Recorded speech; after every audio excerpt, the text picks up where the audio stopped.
સર્વે દર્શક મિત્રોનું આ ચેનલમાં હાર્દિક સ્વાગત છે। મિત્રો, આજનો આ વિડીયો તમારા માટે ખૂબ જ મહત્વનો છે, જેથી આ વિડીયોને અંત સુધી જોજો અને જે ચેનલ ઉપર નવા છે તે ચેનલને સૌપ્રથમ સબસ્ક્રાઇબ કરી લે। મિત્રો, આજના સમયમાં બેંક ખાતું ખૂબ જ મહત્વપૂર્ણ બની ગયું છે। સેવિંગ એકાઉન્ટમાં સેલેરીથી લઈને સરકારી પૈસા પણ આવે છે। લોકો બચત માટે બચત ખાતા પણ ખોલે છે। દેશમાં દરેક નાગરિકનું બેંક ખાતું હોય તે સુનિશ્ચિત કરવા માટે સરકાર દ્વારા પ્રધાનમંત્રી જનધન યોજના પણ ચલાવવામાં આવી રહી છે। કોઈપણ એક ખાતું એમ જ સંયુક્ત બેંક ખાતું ખોલાવી શકે છે। આ સંયુક્ત ખાતું ખોલવા માટે બચત ખાતા કરતાં પણ થોડું અલગ છે। જો મિત્રો તમે ધારો તો તમારા માતા પિતા અથવા જે તમારા જીવનસાથી છે એમની સાથે પણ આ ખાતું તમે ખોલાવી શકો છો। આ સિવાય આ એકાઉન્ટ બહેન, ભાઈ, મિત્ર સાથે પણ ખોલાવી શકાય છે।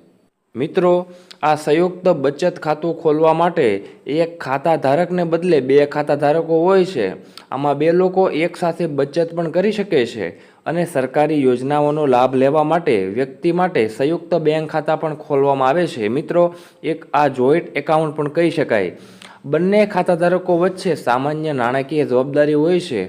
આપણે જોઈએ તો પતિ પત્ની ઘર બનાવવા માટે બચત કરતા હોય તો આ ધ્યેય હાંસલ કરવા માટે આ જોઈન્ટ ખાતામાં પૈસા જમા કરાવે છે અને એમના નાણાકીય લક્ષ્યોને પ્રાપ્ત કરવા માટે બે વ્યક્તિ સાથે મળીને કામ કરે છે।